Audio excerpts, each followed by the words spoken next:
Hello everyone, it's Julie from sproutsandstems.com here, and today's video is going to be all about quick and easy tips for philodendrons. So before I get into that, please take 2 seconds to subscribe to my channel so that you don't miss any new planty content from me. Be sure to check out the links in the description to my Patreon or YouTube membership. I did a little bit of a self-promo, longer one in the last video, so I won't do that in this one, but exclusive content, access to message me for plant questions, and more benefits like that. And now I'll get into the video. Okay, so this video is about easy tips for philodendrons. Yes, this is a neon pothos. This is not a lemon lime philodendron, but these two kind of, they always stay together like this, and so they're just kind of like growing a little bit intertwined, and it's hard to separate them. So neon pothos is stealing a little bit of the show, but we're going to focus on philodendrons today. This is my philodendron micans, and I'll bring you closer up at the end of the video so you can get a better look at the leaves. And this is philodendron painted lady.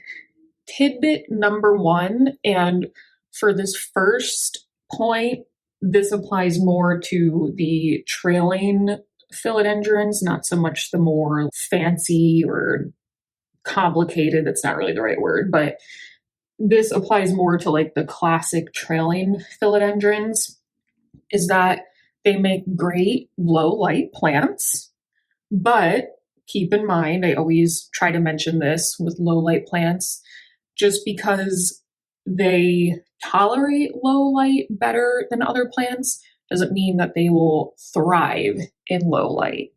So they make excellent low light plants like the micans, the classic heartleaf philodendron. That's why you'll often see them as office plants. They do really well under just like the artificial fluorescent office lighting. They're also perfect if you want that like trailing jungly greenery look in the furthest corner away from the window in your dark house or something like that.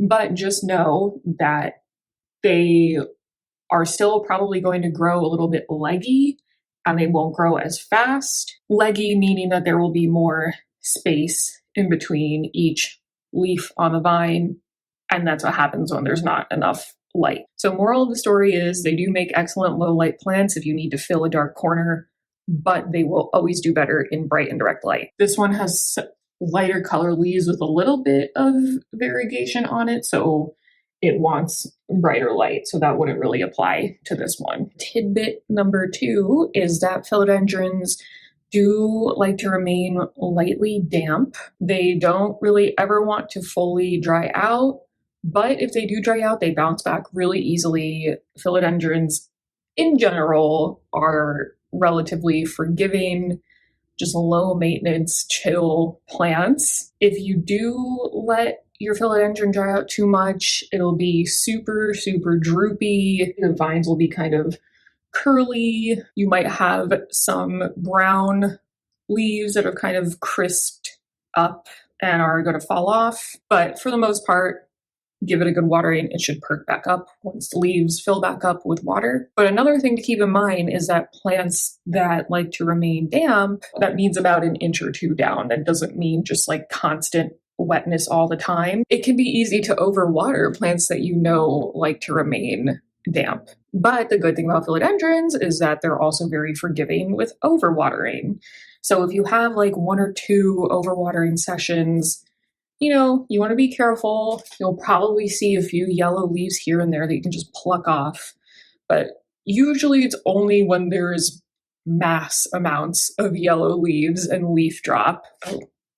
Fungus gnat, rude, that you know there's a problem. So if you overwater every now and then, don't worry about it. That's usually just fine. My next tip is to fertilize your philodendrons. You don't really need to fertilize your philodendrons because they grow just so effortlessly almost on their own, but these tips are helping our philodendrons thrive. So if you really want your philodendron to explode with growth, try giving it regular fertilizer. And there are philodendron specific, aroid specific fertilizers, a whole bunch of those things you can definitely buy, but I just like using Jack's classic plant fertilizer for all my plants because you get a big giant tub and it will literally last you like 10 lifetimes. It's just a general all-purpose fertilizer and it works great for my plants. So that's what I use. I'll link it in the description. But regular fertilizing, with that, you do, however, just want to be careful not to over fertilize. So if you're just starting to get into fertilizing your plants, I would start with once a month. And if you fertilize your plants regularly and you're like, yeah, I know the deal, I got this, then fertilize every other week in the growing season in the spring and summer. My next tip is that philodendrons, while they can tolerate a little bit of root boundness, they generally don't love to be root bound. And root bound is bound to happen on philodendrons because they grow so quickly. I'm sorry. It's pretty common for philodendrons to get root bound. Just, be vigilant. I don't necessarily go by like repot this plant every year or every other year. I just go by the look of my plants. If there are roots coming out of the drainage holes, that's the most obvious sign that the roots are looking for more space. If your plant has stopped growing, stunted growth, if you notice that you need to water really frequently because there's not enough soil in there to hold on to the water, it's just all roots in the pot. And then, of course, if you suspect something, you can just slip the root ball out of the pot and check to see if it's root bound. And when you repot, you want to be sure to go only a size or two up, depending on how much your plant has outgrown its current pot. You don't want to overpot, which means to pot in something that is way too big, because all that soil is going to hold on to excess moisture, and that's going to lead to overwatering. Okay, now here's a little bit of a close-up for you. So this is my philodendron painted lady. It's got some new growth coming in the back. The leaves should be more of this speckled pattern, but I don't keep it in enough light for it to fully maintain that. It's very faint, but it's just not very defined on these mature leaves. So normally the leaves look like that. And when the stems first come in, they're nice and pink and really pretty. And this is my philodendron micans. You guys have seen it a billion times. I'm obsessed with it. It's beautiful. I just love the colors. There really is no beating that. The shimmer, so dramatic.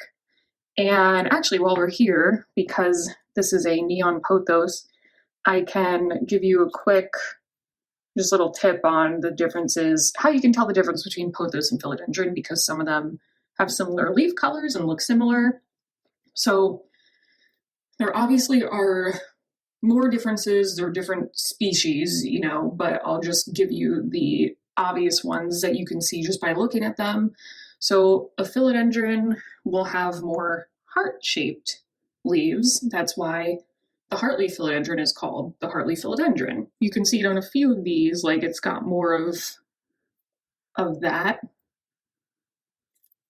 While the pothos is just kind of more like, just like arrow looking. It doesn't have any like kind of heart curve at the end. Philodendrons have these like little sheaths out of when a new leaf grows, these little like sheath things on the stems. There's a ton on here. I just have to, like that. And pothos do not have those. Philodendrons, some areas of the stem can have like a pinkish tint. Like you could see more up there in the back. And then pothos, it's just all kind of one color. pinkish yellowish. You get the idea.